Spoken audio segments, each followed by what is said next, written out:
All right, guys, welcome to day 6, Education Day. Action. What's up, y'all?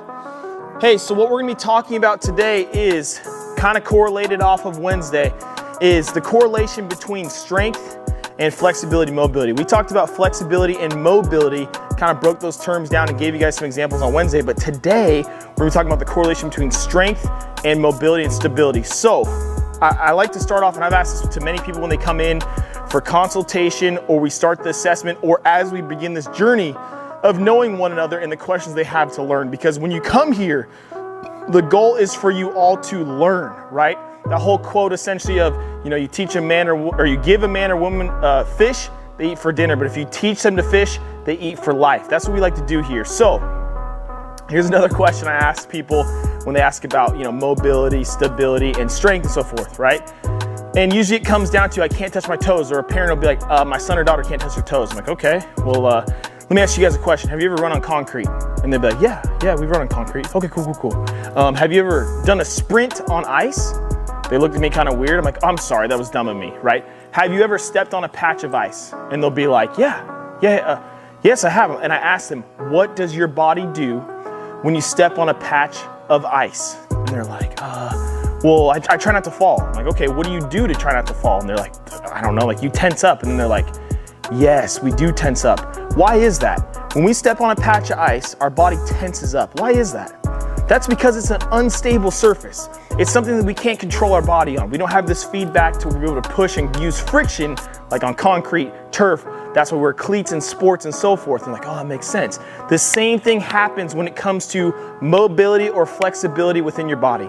If you have a lack of strength within your body, and I can go on a whole other tangent when it comes to control and spatial awareness, but I'm not gonna do that in this video, okay? Sorry, tangent, rabbit hole. But if you have a lack of strength, it means you're not gonna be stable in positions that you wanna get into. So for example, if I got a baseball player or a pitcher that comes in, or overhead thrower, quarterback, and they're like, dude, my arm just feels sore when I'm going to throw. Like, I don't really know what's going on. Like, I can't really get there. I was able to get there. There's a couple different reasons, right? If you use your arm in a game, you might be sore the next day, right? You go to throw a baseball, it's a lot of force through your shoulder. You might not be able to bounce back as quickly. You may need to recover, and then your body recovers and it comes back, right? Your range of motion comes back. But that also correlates with if you have a lack of strength within a certain range of motion, you might be like, yeah, that feels good, and I get here, I don't even know how to get there. You're like, what the heck, right? Totally fine. That just means we've got to build strength in that position. So if you have lack of strength in certain positions, you're not going to be able to move there actively as well, right? You're also not going to feel like you can get to those positions very well. And all of a sudden your body, that whole use it or lose it, that's a real thing, right? Because our nervous system does this thing called pruning. Like if you've ever done gardening, right? Why do we prune bushes and prune stuff? Because we're taking away the dead material, the stuff that's no longer needed. Our body does the same thing to conserve energy, conserve calories. If we're not getting into certain motions or positions regularly, our body's like, well, I don't need to worry about that. That's why it's important to encourage yourself to work those positions and build strength in those positions. For example, if I'm doing an overhead raise, right? A lot of people are like, man, I can't get there. Well, you could do some simple isometrics here to actually increase some awareness and elicit motor unit recruitment to make you stronger in that position. All of a sudden you're like, oh, I can get there, right? Same thing happens with post-activation potentiation, which that's another rabbit hole I don't want to get into. So, if your body, joints, sensory system of your nervous system in relationship to your muscular system, because they communicate constantly, if there's no feedback and there's not a constant communication loop and you don't have strength in those areas, you've got to build some strength and control in those areas. So strength training, that's going to make a massive difference. Our muscles have this thing called a resistance profile, right? A strength profile, but we need to make sure that we're challenging that.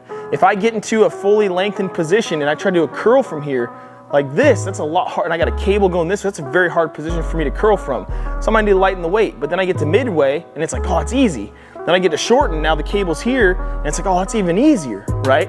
Whatever it may be. So making sure you're challenging your body through different ranges of motions makes a big difference. So if you want to work on mobility and stability, don't just do static movement, don't do that stuff.